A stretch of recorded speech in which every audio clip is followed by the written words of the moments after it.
Assalamualaikum warahmatullahi ta'ala wabarakatuh. Bismillahirrahmanirrahim. Alhamdulillahi rabbil alamin. Wassalatu wassalamu ala asrafil anbiya'i wal mursalin Sayyidina wa habibina wa syafi'ina wa maulana Muhammadin wa ala alihi wa ashabihi wa tabi'in lahum bi ihsanin ila yaumiddin. La hawla wa la quwwata illa billahil aliyyil azim.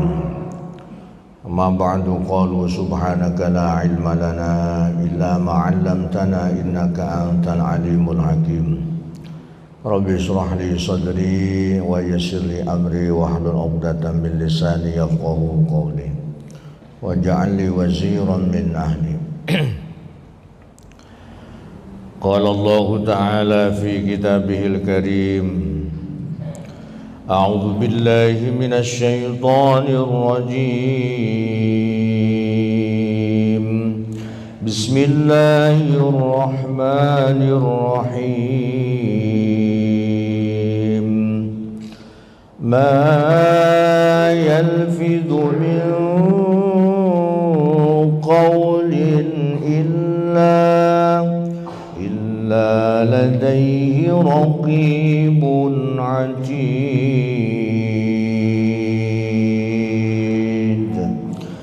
Sadaqallahul azim wa sadaqa rasuluh.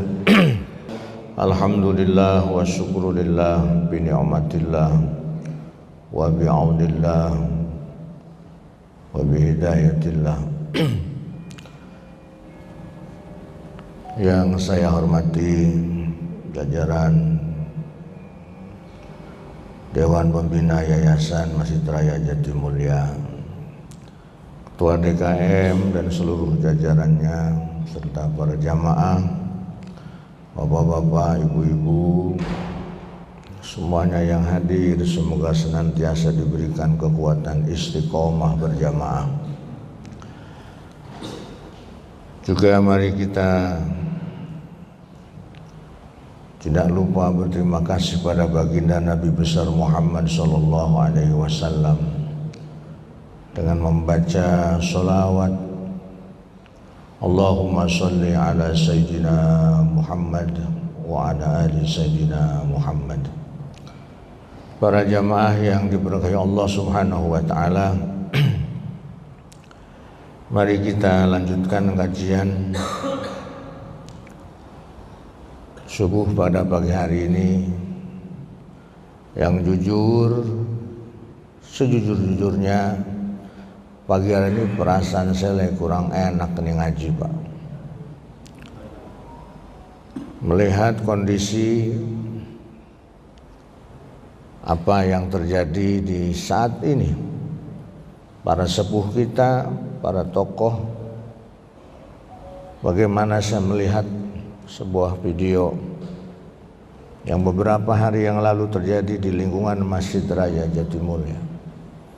Kita bermohon, berdoa kepada Allah Subhanahu wa taala, Allah memberikan solusi, memberikan jalan yang terbaik untuk seluruh warga masyarakat Jatimulya, khususnya Masjid Raya Jatimulya ini. Para jamaah yang diberkahi Allah Subhanahu wa taala, maka kajian kita di dalam kitab Tanbihul Ghafilin masih meneruskan tentang bab hifdzil lisan. Masih membahas tentang mari kita bersama-sama pandai-pandai menjaga lisan kita. Imam Bukhari pernah meriwayatkan sebuah hadis bahwa di zaman Nabi Muhammad SAW ada seorang fulanah, seorang perempuan, taqumul laila wa tasumun nahara. Kalau malam ya qiyamul lail, kalau malam sholat malam rajin,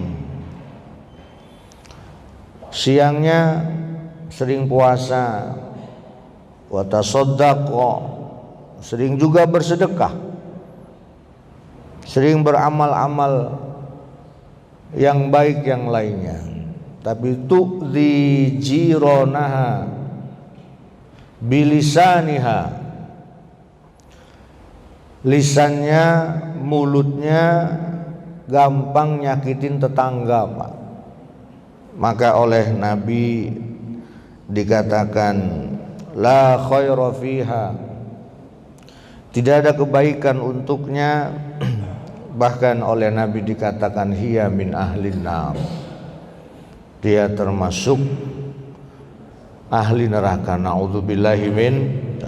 Padahal ibadahnya luar biasa. Maka dari penjelasan hadis tersebut, betapa pentingnya lidah ini, lisan ini, bahkan menjadi salah satu barometer kita, tolak ukur kita antara surga dan neraka kita.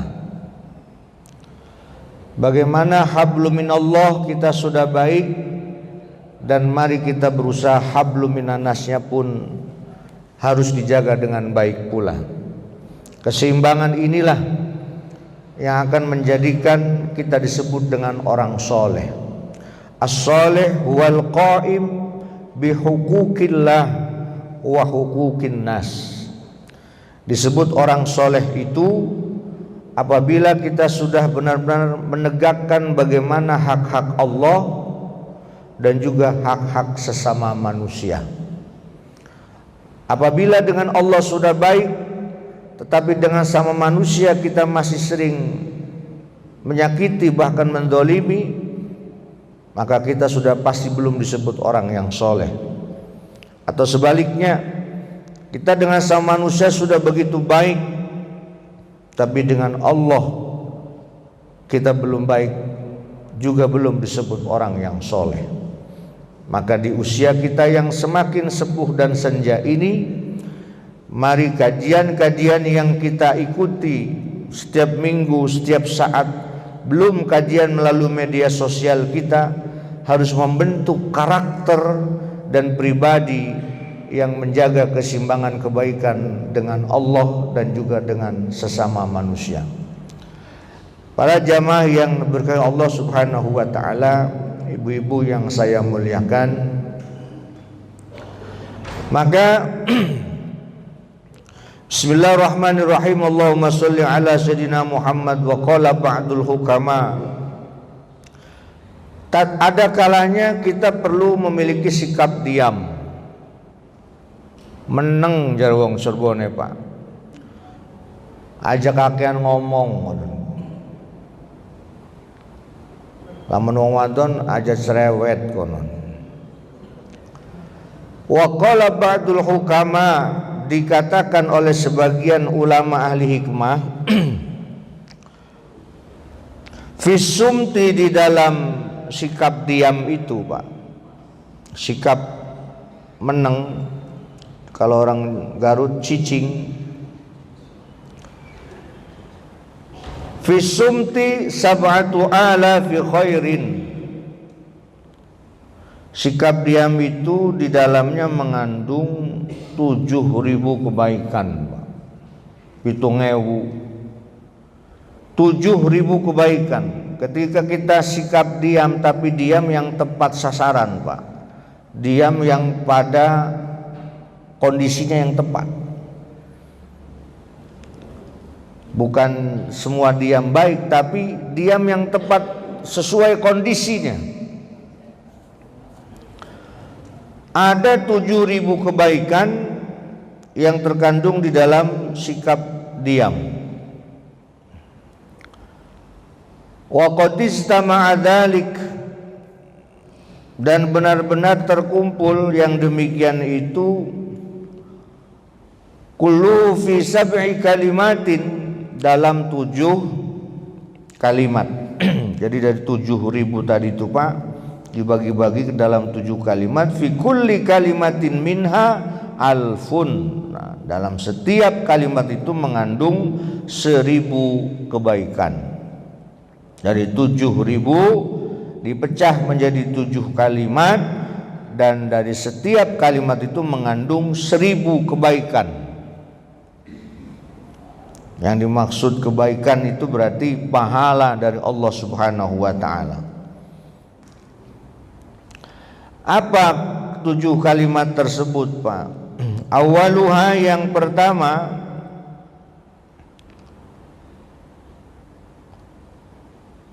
anna sumta ibadatun min ghairi ana'in. Sesungguhnya diam itu ibadatun, sebuah ibadah, min ghairi ana'in, ibadah yang tanpa harus susah payah dilakukannya. Bapak memilih sikap diam itu kira-kira susah payah enggak, Pak? Nggak susah-susah kan, Pak ya? Bahasa sederhananya ya tinggal diem aja gitu. Kayak sekarang ini yang Bapak lakukan namanya sedang diem nih. Susah payah nggak Bapak diem lakukannya seperti ini? Mudah kan, Pak ya? Ya cukup diem aja udah. Dan diemnya saat yang Bapak lakukan Ibu sekarang jelas-jelas adalah ibadatun, sebuah ibadah, karena diemnya Bapak sedang dengerin ngaji. Jadi diem Bapak saat ini tepat pada kondisi sasaran tidak? Sangat tepat pada kondisinya. Tapi kalau Bapak lagi ngaji, ngobrol baik, ngejublek baik kalau bahasa orang mananya ya. Ngobrol sama teman-temannya, ngobrol, apalagi ngomongin orang lagi ngaji. Nah itu jelas sudah kebalikannya, bukan ibadah lagi. Diemnya saat ini para jamaah Bapak Ibu semua sudah pasti ibadatun min ghairi ana'in. Gak begitu susah, ibadah yang tanpa susah payah. Emang ada Ustadz ibadah yang susah payah? Gak ada, Pak. Ibadah yang perlu memontang mantingnya seperti ibadah umroh, ibadah haji, ya Pak. Susah payah nggak, Pak? Ibadah puasa susah payah nggak, Pak? Susah payah, nahan lapar, nahan haus. Tuh. Nah, asum tuh diam itu ibadah yang nggak perlu susah payah.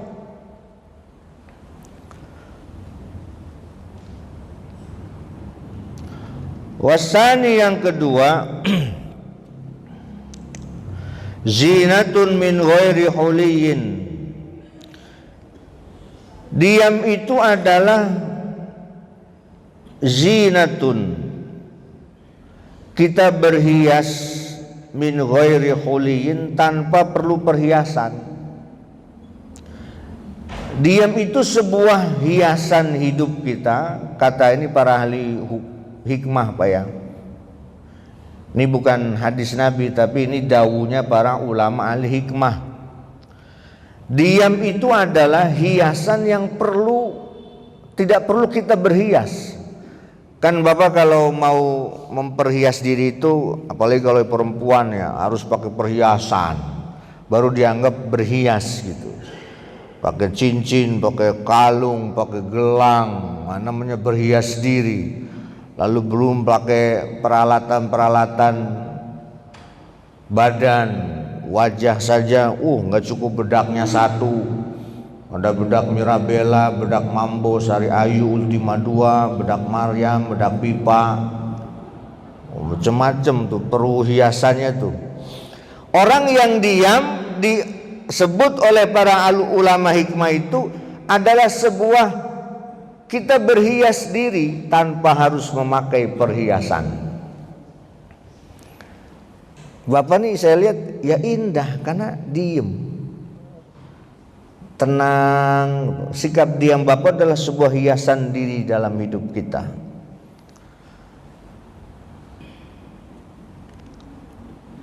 Wasalisu, yang ketiga, itu 2 kalimat. Nah setiap kalimat tadi itu mengandung berapa kebaikan, Pak? 1000 ribu. Wasalis, yang ketiga, haibatun min ghairi sultanin. Ketika kita bersikap diam, bisa juga as-sukut, nah, diam itu haibatun min ghairi sultanin. Haibah itu kewibawaan. Min ghairi sultanin, tanpa harus menjadi seorang penguasa, seorang raja. Bapak kalau dalam satu kondisi tertentu memiliki sikap diam, itu punya wibawa tersendiri. Diamnya Bapak itu tidak memerlukan jabatan kekuasaan atau menjadi dulu seorang raja. Wah, ada orang berdebat tak tok dalam sebuah perdebatan atau musyawarah gitu. Tapi ternyata perdebatannya itu tidak dalam konteks yang sedang difokuskan, malah ngelantur kemana-mana. Lah Bapak milih sikap diam aja. Nah, diamnya Bapak itu bisa mengandung sebuah kewibawaan. Sekali lagi, diam pada tempatnya, Pak. Jangan anak sama istri berantem. Bapak sebagai seorang ayah, sebagai kepala keluarga, asyik diem aja deh ah. Kira-kira diem di situ Bapak tepat nggak sasaran itu? Lah kurang tepat, ingat ngaji saya diem, penuh kewibawaan, saya diem aja dah katanya. Padahal anak sama istrinya lagi berantem. Jangan didiemin. Anak kita masa berantem sama ibunya, jangan didiemin kita. Beda ada istri sama suami, orang lagi berantem di rumahnya sendiri. Bapak jangan ikut-ikutan langsung, ikut-ikutan Bapak diam aja, tetangga istri keluarganya, jangan ikut campur keluarga orang dulu. Tuh, itu sedikit gambarannya menempatkan sikap diam. Tapi ketika ada sebuah kedzaliman, ya Bapak jangan biarkan sikap Bapak diam kalau Bapak mampu melakukan perubahan kedzaliman tersebut. Keberapa sekarang, Pak? 4. Warabi'u, yang keempat, sikap diam itu hisnun min ghairi haitin. Hisnun min ghairi haitin adalah benteng yang tanpa harus ada pagar. Jadi sikap diam itu oleh para ahli ulama hikmah itu bisa jadi benteng. Orang kalau ngadepin orang diem, keder nggak Bapak? Keder, Pak. Bapak punya tetangga, punya teman kerja, punya apa, dia pendiam, kita kadang-kadang keder menyikapinya. Dia membentengi sikap diamnya dengan sikap dirinya dengan diam itu tanpa harus ada pagar yang harus dia bangun tuh. Tapi kalau bangunan rumah ya harus ditembok kalau pengen aman bentengnya.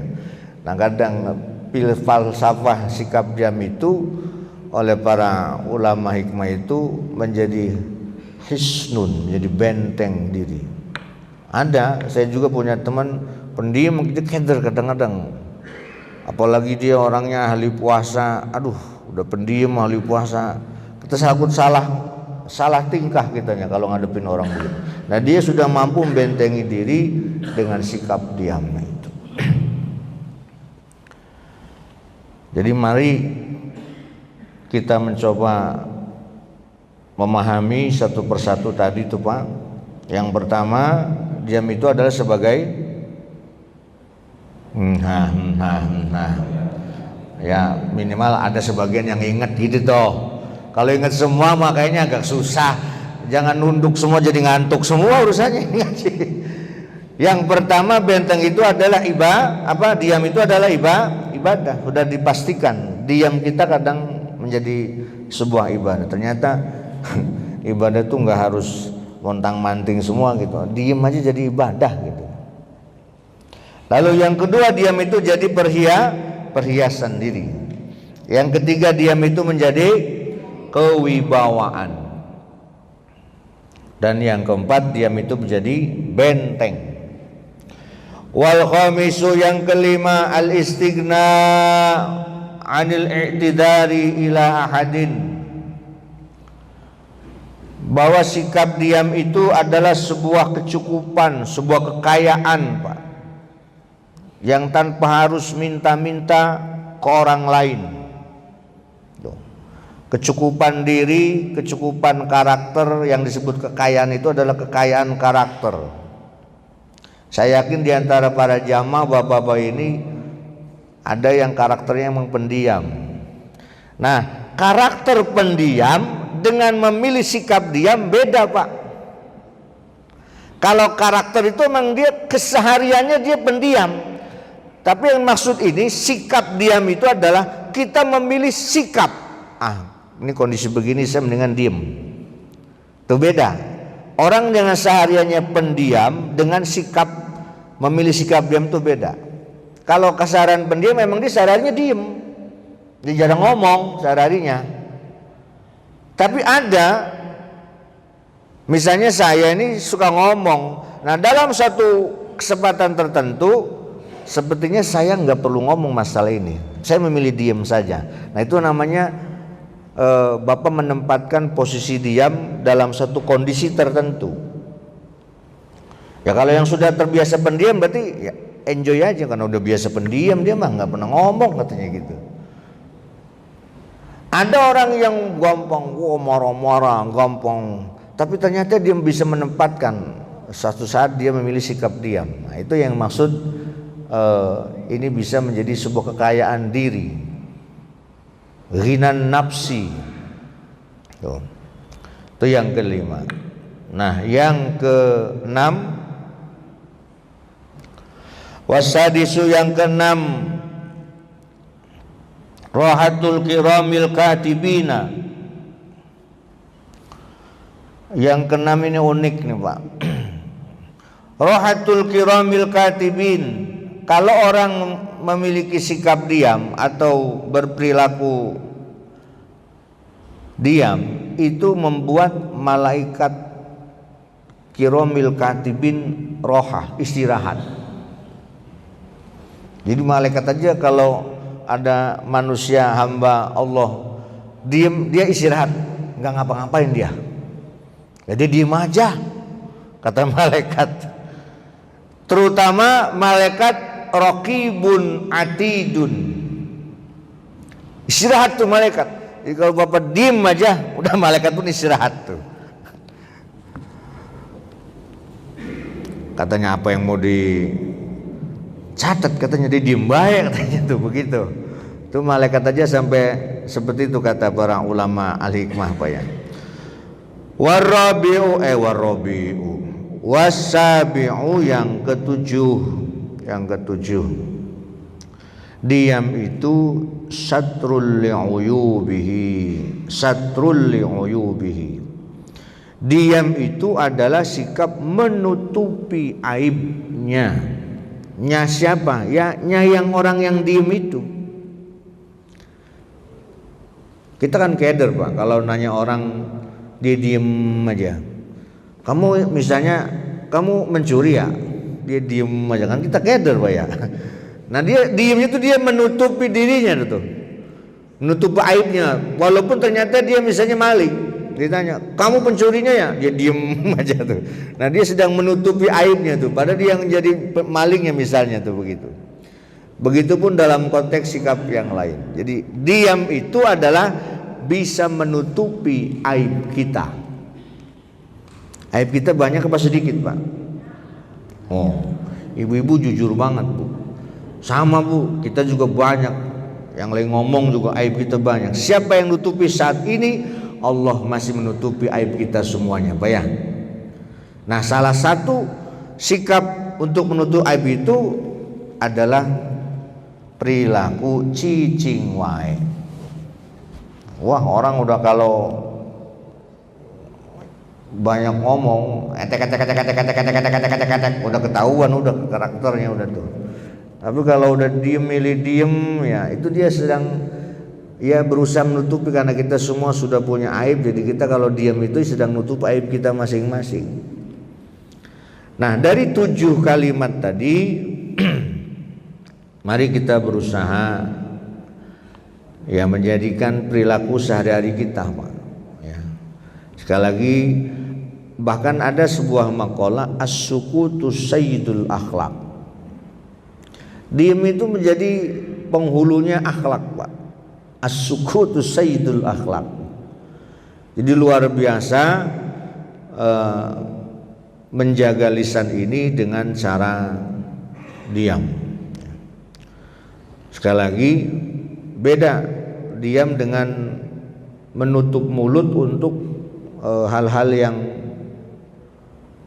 Tapi kalau di sebuah misalnya pengadilan, Pak, di pengadilan, Bapak ditanya-tanya oleh majelis hakim, oleh jaksa dan sebagainya. Bapak ingat bab ngaji ini, saya diem aja deh. Nah, itu diam bukan pada tempatnya. Bapak harus menyampaikan apa yang didengar, apa yang dilihat, apa yang dialami sebagai sebuah bentuk menegakkan keadilan. Nah, itu 7.000 kebaikan yang terkandung di dalam Fissumti, di dalam sikap diam, yang masing-masing 7.000 tadi terkumpul dalam 7 kalimat yang tadi diterangkan satu persatu. Mudah-mudahan kita bisa menjadikan muhasabah sampai akhir hayat kita di dalam sikap diam. Wa yuqalu as-sumtu zainul lil alimi wa satrul lil jahili. Dan juga dikatakan oleh sebagian ulama, as-sumtu, diam itu, zainul lil alim, menjadi hiasannya orang-orang alim, orang-orang yang berilmu. Wa satrul lil jahili, dan menutupi kebodohan. Orang alim apabila dia sering diam, kecuali dia bicara tentang ilmu, maka dia akan dihiasi dengan apa? Memiliki hiasan dari sikap diamnya itu, menjadi memperindah kealimannya. Dan juga kalau ada orang yang sikap diam itu, ya bisa jadi satrul lil jahili, menutupi kebodohannya. Kita nggak tahu kalau orang diam itu dia orang alim apa orang jahil. Nah, kadang-kadang diam itu ya itulah menutupinya, diam. Qala ba'dul hukama, kita lanjutkan, Pak. Juga didawuhkan oleh ulama ahli hikmah, inna jasad ibna adam salasatu ajzain. Sungguhnya di dalam jasad anak Bani Adam atau anak cucu Adam itu salah satu ajzain, terbagi ke dalam 3 bagian. Jasad, Pak, jasad itu berarti tubuh kita ya. Di dalam jasad anak cucu Adam itu, kata ulama al-hikmah, terbagi ke dalam 3 bagian. Fajuz'in minha, maka bagian dari yang 3 tadi, yang pertama qalbuhu, hatinya. Wasani, yang kedua lisanuhu, lidahnya atau lisannya. Wasalisu, yang ketiga al-jawarihu, dan anggota badan lainnya. Di tubuh kita secara jasmania ini oleh ulama ahli hikmah itu dibagi 3 bagian. Pertama hati, kolbu, lalu lisan, lalu anggota badan yang lainnya. Hati kan nggak kelihatan, iya nggak kelihatan kalau lagi kondisi begini. Nah kalau Bapak dibelah mah kelihatan hati itu ya. Wa qad akramallahu ta'ala kulla juz'in bi karamatin, dan benar-benar Allah muliakan, benar-benar Allah Ta'ala muliakan setiap bagiannya dengan kemuliaannya masing-masing, Pak. Jadi tadi 3 bagian ini Allah muliakan sesuai dengan baginya masing-masing. Fakramal qalba, Maka Allah muliakan hati bima'rifatihi wa tauhidihi, dengan ma'rifat kepada Allah dan mentauhidkan Allah. Hati kalau mau mengenal Allah, mentauhidkan Allah, disitulah hati akan dimuliakan oleh Allah. Allah memuliakan hati kita dengan ketauhidan kita kepada Allah. Artinya meyakini, Pak, mengimani.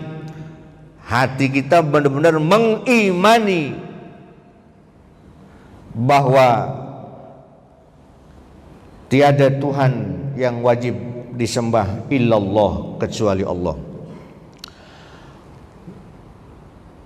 Wa akramal lisana, dan Allah memuliakan lisan kita bisyahadati alla ilaha illallah wa tilawati kitabihi, dan Allah memuliakan lisan kita karena membaca syahadatain.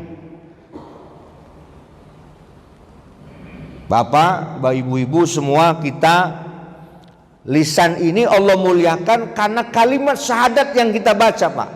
Wa tilawati kitabihi, dan karena bacaan Al-Quran yang kita baca. Ini Allah akan lebih memuliakan lisan kita tuh karena dua hal itu, menurut ulama ahli hikmah. Berapa kali Bapak baca syahadat, Pak, sehari? Berapa kali, Bu? Nggak pernah ngitung. Ya minimal 9 kali kan? Coba, sholat subuh tadi berapa syahadat, berapa baca syahadat, berapa kali? 1 kali. Subuh 1 kali. Zuhur berapa kali? 3. Asar 5. Maghrib 2, 7. Isya 7. Jadi berapa kali? 9 kali, Bapak. Sehari Bapak itu kalau ngitungnya sholat fardu doang 9 kali baca 2 kali syahadat. Belum Bapak sholat sunnahnya. Nah, setiap kita mengucapkan syahadatain tadi itu, disitulah lisan kita sedang dimuliakan oleh Allah. Gak usah khawatir, Bapak. Walaupun ya sholat kita masih ma'al ghaflah, setidaknya ketika asyhadu an la ilaha illallah, Bapak tuh hatinya meyakini, lisannya melafadzkan. Allah muliakan lisan kita dengan kalimat wa tilawati kitabihi, dan ketika kita membaca kitabullah Al-Quranul Karim. Karena kalau kita masih menjadi kitabullah, ada kitabullah, ada kalamullah. Kalau kitabullah kita hanya masih bisa membacanya, Pak. Tapi kalau sudah meningkat sebagai kalamullah, apa yang kita baca, kita pahami, lalu kita coba implementasikan.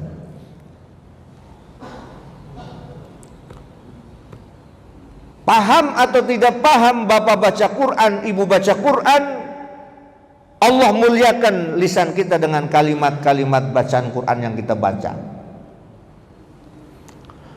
Bahkan Imam Ahmad bin Hambal, pernah mungkin Bapak sering dengar cerita ini, nggak tanggung-tanggung mimpi ketemu Allah 99 kali, lalu ke 100 kalinya baru ngomong, ya Allah, bagaimana cara mendekatkan diri seorang hamba kepadamu yang paling kau sukai? Allah menjawab, biqiraatil Quran, baca Quran. Bifahmin au bi ghairi fahmin, baca Qurannya dipahami atau nggak perlu dipahami? Allah menjawab lagi, ya bifahmin au bi ghairi fahmin, paham atau tidak paham, itu yang paling aku sukai dari hambaku, membaca Quran dalam mendekatkan diri kepadaku. Man arada ayyatakallama ma'allah, barang siapa yang ingin bercakap-cakap, berkalam-kalam, berbicara dengan Allah, falyaqra'il Quran, maka bacalah Al-Quran. Jadi Bapak Ibu udah Ustaz, saya baca Qur'annya masih belenang-belentong. Bacalah yang mudah saja dalam Qur'an. Faqra'u ma tayassara minal Qur'an. Bacalah yang mudah dari bagi Bapak Ibu. Quran yang mudah dibaca itu apa? Kulhu aja Ustaz, saya kulhu doang. Ya udah kulhu aja, udah peneng kepala. Kulhu aja terus. Daripada Bapak maksain baca surat yang lain, di rumah nggak ada guru lagi, udah dipaksain baca, pletot, kacau akhirnya bacaannya. Maka banyak orang yang membaca Al-Quran tapi karena tidak memakai ilmu tajwid, dia dilaknati oleh Quran itu sendiri. Naudzubillahi min dzalik. Udah yang gampang surat-surat pendek aja Pak, di rumah Bapak baca. Kecuali ada guru yang ngajarin, silahkan surat-surat yang lain yang mudah yang bisa Bapak ajarkan dari guru Bapak. Hati dimuliakan dengan tauhid kepada Allah, lisan dimuliakan dengan syahadatain dan bacaan Al-Quran. Wa akramal jawariha, dan Allah muliakan anggota badan kita yang lain, bisolati wasaumi wasairi ta'ati. Nah kan tadi, lalu tangan bagaimana, mata bagaimana, telinga, semua sampai kedua kaki, bagaimana Allah memuliakannya tuh. Salah satunya disebutkan bisolati, dengan ibadah solat, wasaumi, dan ibadah puasa, wasairi ta'ati, dan seluruh bentuk ketaatan-ketaatan lain kepada Allah. Jadi tubuh kita sudah jelas akan dimuliakan oleh Allah dengan kriteria yang tadi itu, mata, telinga, yang semua bergerak ya ibadah sholat Pak ya, semua bergerak dari ujung rambut ke ujung kaki itu ibadah sholat. Dan itulah yang akan menjadikan kemuliaan tubuh kita. Walaupun di sisi lain sering saya katakan, bagian tubuh kita ada 7 anggota tubuh yang sering berbuat dosa. Bagian tubuh yang sering berbuat dosa itu ada 7 Pak, 7. Nah 5, 2, 7. Satu, mata, terutama laki-laki. Dosa matanya banyak banget ya. Dosa mata laki-laki itu paling banyak. Udah nggak usah didantain, udah paham masing-masing lah ya. Dosa mata kita ini sebabnya apa? Oh ya gitu. Terus telinga, turun ke bawah mulut, anggota tubuh mulut. Lalu yang keempat apa? Perut, maksudnya isi perut. Apa dosanya isi perut? Lah ya makanan yang kadang kita makan itu ada yang remeng-remeng, ada yang danta, ada yang udah kita makan aja itu dosa perut kita tuh begitu. Halal, haram, subhat kadang-kadang tetap aja dimakan. Kalau lagi nggak tahu gimana Ustadz, saya nggak tahu nih makan di restoran, ternyata yang dimakan daging babi misalnya. Bu Pak, kalau dosa semua kalau nggak tahu mah dimaafkan, namanya nggak tahu ya. Tapi kadang-kadang kita udah tahu nih, ini remeng-remeng ini, udah kita makan aja. Kayak kemarin, musim pilkada, Ustadz saya dapat 3 amplop. Dari mana? Dari pasangan calon bupati katanya. Nah ini jelas enggak ya remeng-remeng Ustadz katanya. Tapi udah menjadi sebuah tidak rahasia lagi, udah isinya sekian. Nah itu namanya bagian dari remeng-remeng.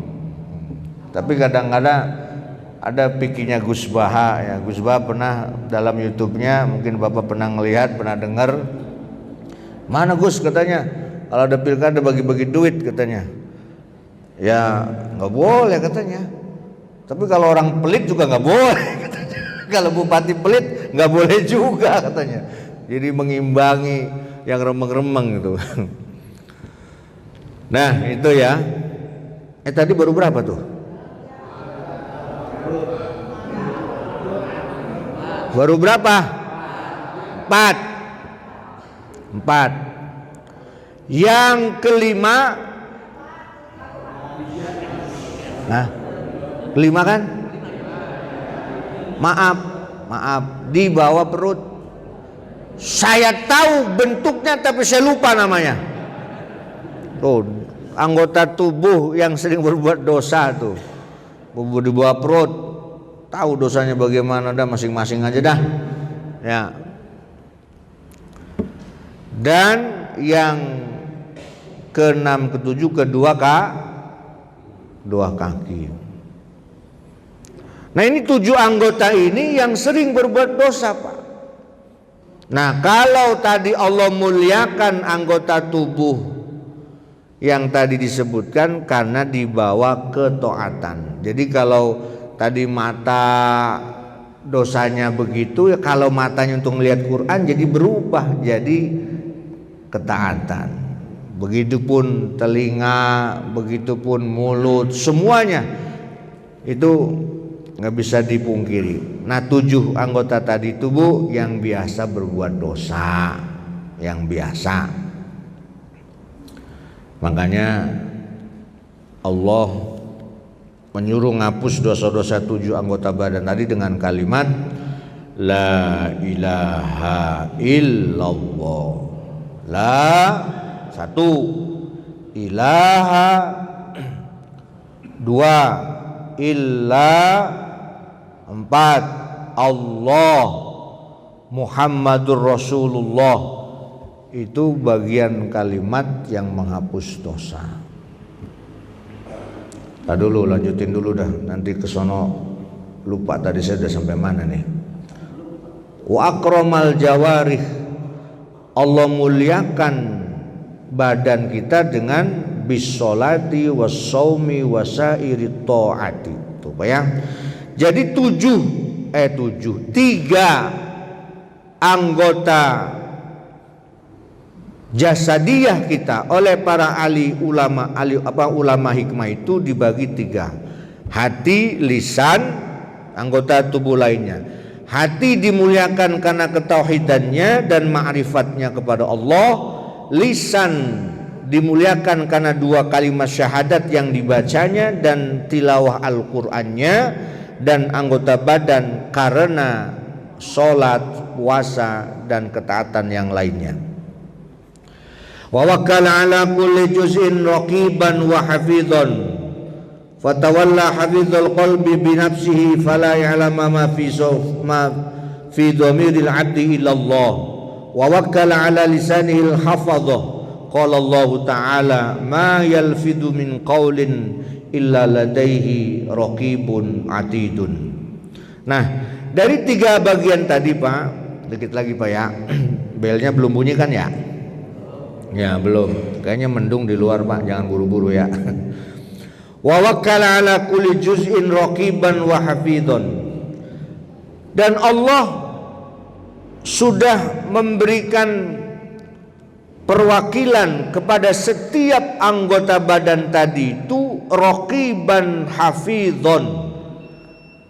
Baru ngomong udah bunyi. Pengawasan dari para malaikat hafadhah untuk ngawasin urusan hati yang memang tidak ada yang tahu kecuali dirinya dan Allah. Wa wakkala ala lisanihi al-hafadhah. Lisan Allah tugasin malaikat yang kita sebut malaikat raqib dan atid. Ma yalfidu min qaulin illa ladai raqibun atidun.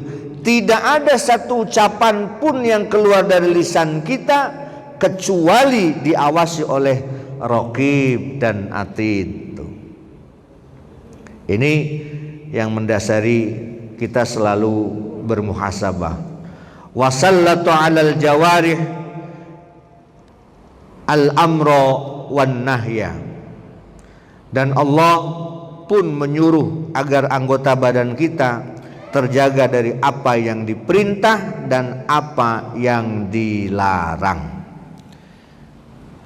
Nah, bahasan kita sebenarnya hifdzil lisan, tetapi ya ulama menjelaskan juga bagian-bagian badan yang lain. Mudah-mudahan bapak-bapak, ibu-ibu, kajian pagi hari ini sedikit menambah muhasabah kita, terkhususnya dari bagaimana menjaga lisan kita.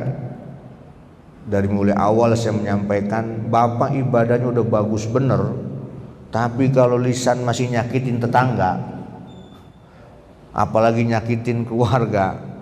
Nah ini oleh Nabi la khairu fiha. Ternyata lisan ini barometer, masya Allah, barometer kita di hadapan Allah. Maka mari jaga benar-benar. Ketika lisan udah kadung menyakiti orang lain, kan istighfarnya bukan kepada Allah, Pak. Istighfarnya kepada siapa? Kepada yang disakiti tadi. Ibu mohon maaf ya, mungkin saya tadi nyakitin ibu ya, omongan saya mohon maaf. Udah ngomong maaf, dianya nggak mau maafin, bagaimana Ustaz? Dia tadi nyakitin banget saya nggak akan maafin kamu. Nah itu di urusan dia itu dengan Allah itu. Yang penting kita sudah minta maaf. Tuh, pentingnya kita salaman kalau ketemu dengan tetangga dan sebagainya, sebenarnya itu saling minta maaf. Wallahu a'lam bishawab. Al-Fatihah.